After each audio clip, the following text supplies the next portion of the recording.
Bueno, chicos, continuemos con esto así. eh, Creo que hasta las 11:30 habíamos puesto, ¿no?, el horario. Creo que son las 11. Bueno, creo que es nuestra última sesión. Así que vemos hasta dónde avanzamos y si no podemos terminar, bueno, terminamos la semana que viene. Así que no se preocupen. Bueno, habíamos dicho que los métodos recalculando un poquito, volviendo un poco atrás, los métodos de exploración de este tipo de los yacimientos, los distintos tipos de yacimientos, aunque no todos se pueden determinar de esta manera, son por los métodos geofísicos, ¿no? Y hay distintos métodos geofísicos y también de distinta escala.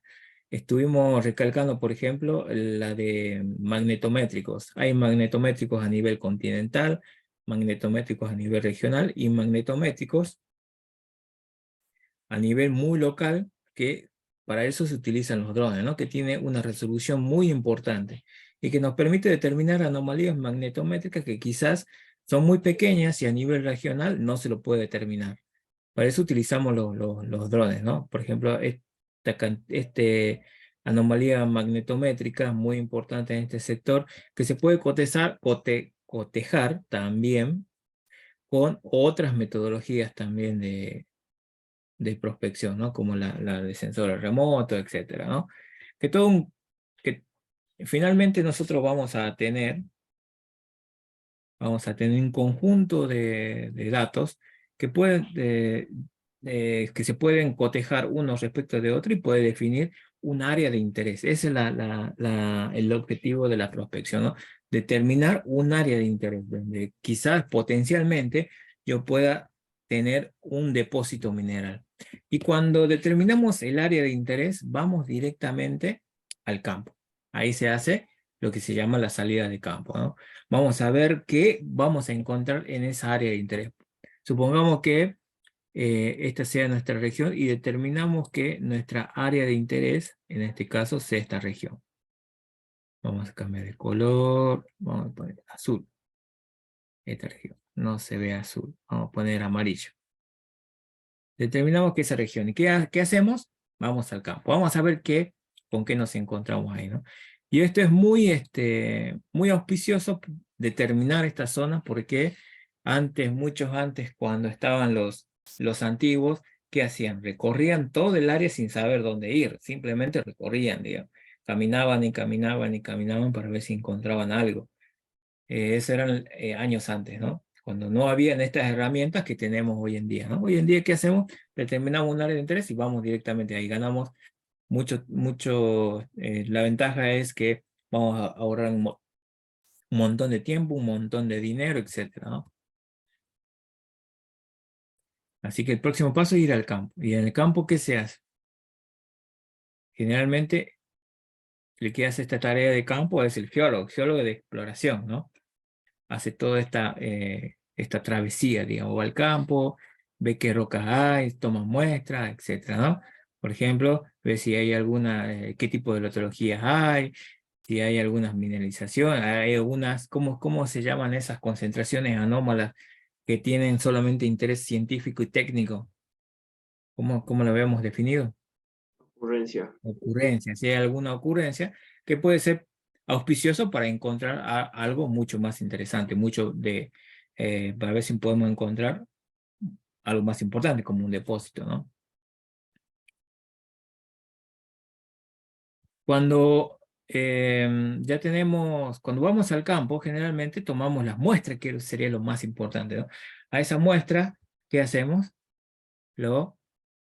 Hacemos análisis químico para ver si tiene alguna anomalía de algún elemento de interés. Y muchas veces, en la etapa de esta exploración, también tomamos muestras de sedimentos, que se llaman, para hacer el análisis químico.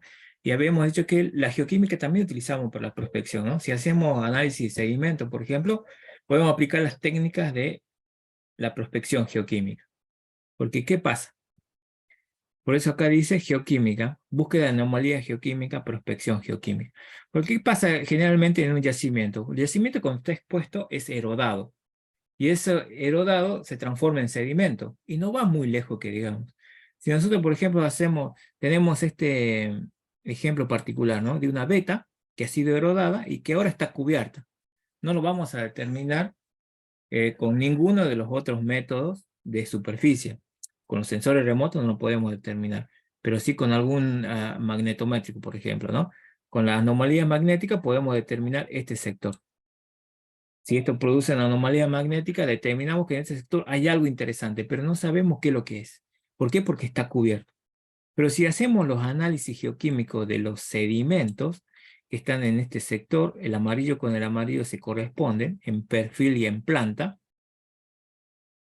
Si hacemos, por ejemplo, si vamos por la región, tomando muestra de los sedimentos de corriente, vamos a determinar que los elementos que fueron erodados de esta beta, lo vamos a encontrar en este sector. Por eso los puntitos negros representan los elementos que fueron erodados de esta beta que está cubierta hoy en día, ¿no? Y eso es lo que podemos determinar. Si hacemos un análisis aquí, vamos a determinar ciertas anomalías geoquímicas de ciertos elementos.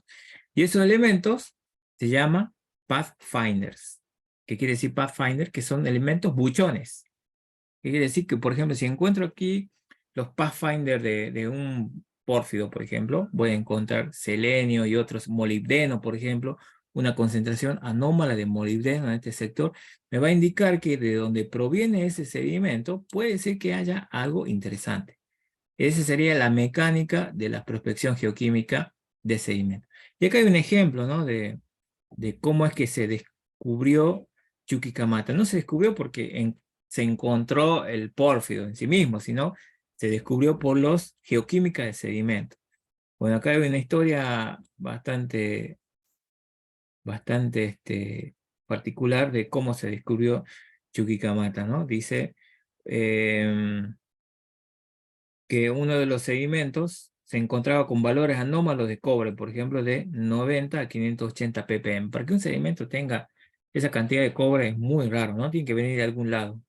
Y 12 a 22 ppm de molibdeno y 100 a 325 de zinc. Y así es una forma muy auspiciosa, digamos, de descubrir un yacimiento mineral a través del análisis geoquímico del sedimento. ¿Y quién creen ustedes que brindan valores o quién cree que brindan ustedes estos análisis geoquímicos de sedimento en nuestra región? ¿Quién cree que vende los análisis geoquímicos de sedimento? Venden o brindan ese servicio. CGMAR. El CGMAR, está claro, ¿no? El CGMAR hace prospección geoquímica y vende a los que le interesa, obviamente, ¿no? Análisis geoquímico de sedimento para la prospección minera, para que ustedes tengan una idea. Acuérdense que todo esto es una introducción, ¿no? De todo lo que nos vamos a ver más adelante.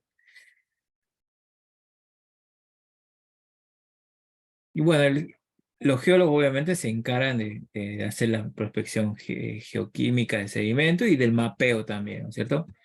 Del mapeo geológico, que es muy importante. Y la geoquímica también me permite a mí conocer o hacer un mapeo de concentraciones de elementos. Por ejemplo, este bajo la lumbrera, ¿no? En su momento, que se hizo un mapeo de concentración de cobre. Entonces, por ejemplo, esta región, las distintas concentraciones de cobre tienen distintos colores, ¿no? Está claro, ¿no? La concentración de cobre, en este caso, estaba más en el centro que otra cosa, ¿no? Acá hay otro ejemplo de el grade, que sería como las leyes de cobre, ¿no? Las concentraciones de cobre en distintas, como distintos ejemplos, ¿no? Bajo la lumbrera en este caso y otro ejemplo cualquiera. Y así, uno cuando va generando una cantidad de información que obviamente tiene que ser cotejada para determinar dónde están las verdaderas anomalías, ¿no? Por ejemplo, acá tenemos las distintas capas que se puede gestionar a través de los sistemas de información geográfica, que es como que se maneja hoy en día, ¿no?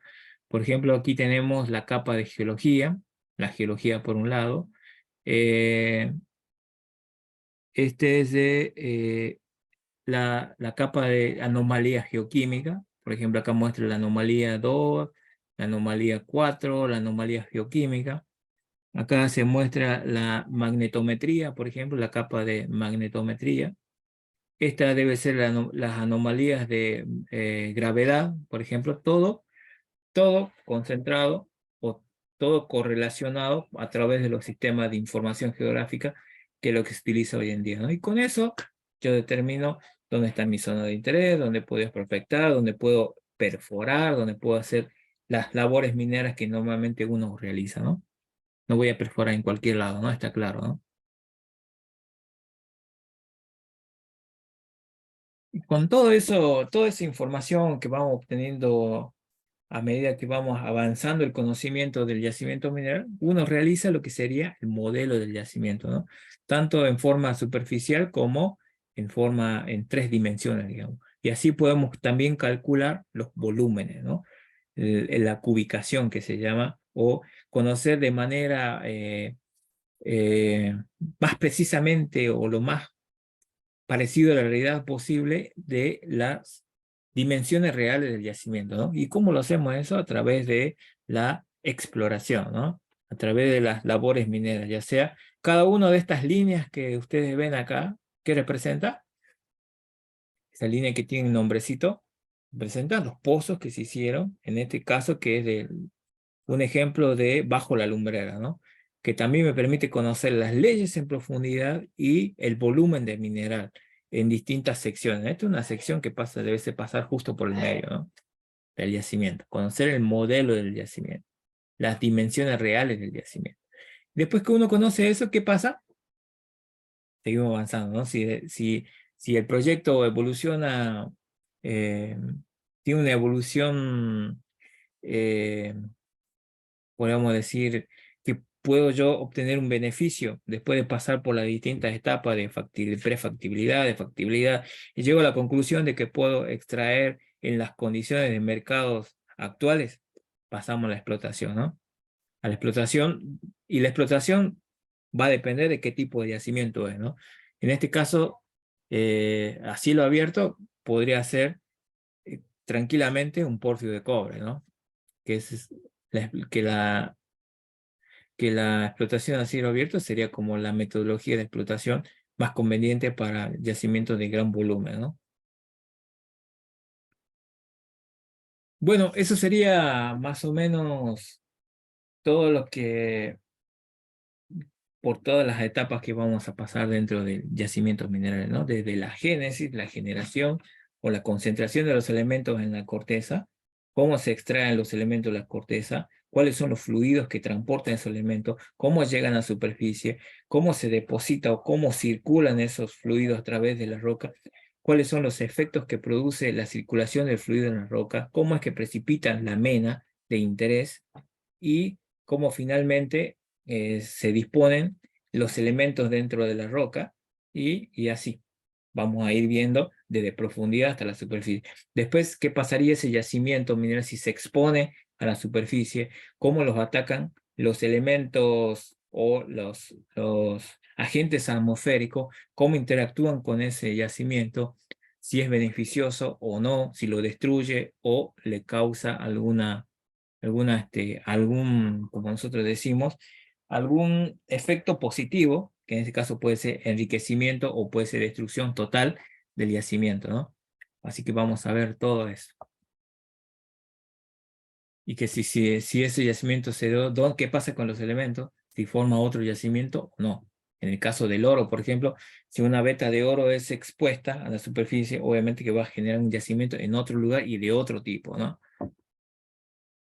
Bueno, y ahora, en el tiempo que nos queda, son 11:20. Bueno, creo que acá vamos a ver todos los conceptos que más o menos ya tenemos en claro nosotros, ¿no? Pero quisiera aprovechar este momento que nos queda como 10 minutos. Voy a dejar para conversar un tema que me habían planteado ahí algunos chicos.